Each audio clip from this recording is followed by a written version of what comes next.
Ce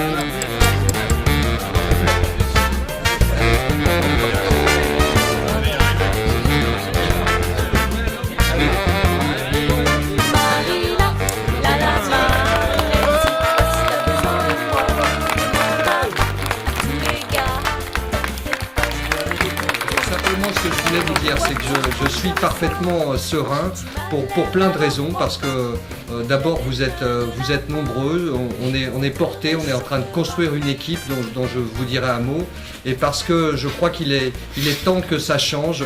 On sent un mouvement profond dans le pays que l'on ressent aussi ici à Berck et dans l'ensemble de la circonscription, et donc j'ai le sentiment qu'il faut simplement qu'on fasse notre boulot, qu'on soit à la hauteur des espérances des habitants de la circonscription, que ce soit pour ce temps fort de l'élection présidentielle. Il faut qu'on fasse gagner François Hollande, et que dans la foulée, on se débarrasse de ce qui restera du sarkozysme, c'est-à-dire un certain maire du Touquet qui se prétend député de la circonscription. Donc la feuille de route, elle est finalement extrêmement claire, et c'est pour ça que je me sens très très serein.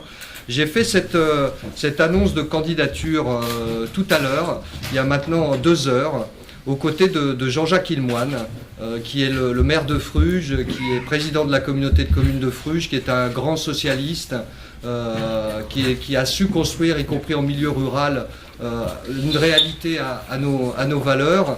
Et j'ai souhaité annoncer cette candidature depuis la mairie de Fruges, parce que ça me paraît important pour un député qui aspire à être un petit peu le trait d'union, le fédérateur de l'ensemble des forces d'une circonscription, de donner des signes forts d'unité entre ce qui se passe sur le littoral et ce qui se passe sur la partie la plus rurale de l'arrondissement. Il faudra être dans une campagne très positive.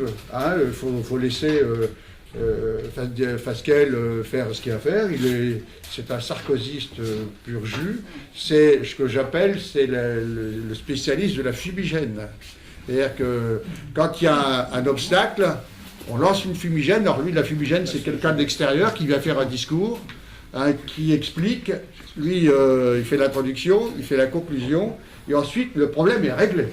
Voilà, alors c'est ce que j'appelle la politique de la fumigène, et ça sera en conclusion. Mais retenez bien ceci, les militaires, quand ils vous éduquent à la progression avec ce genre d'outils, ils vous disent attention au sens du vent. Jamais vous retrouvez un poil derrière. Faites-moi confiance. Avec les éoliennes, vous savez que les éoliennes produisent du vent. Je vais les prétourner dans le bon sens.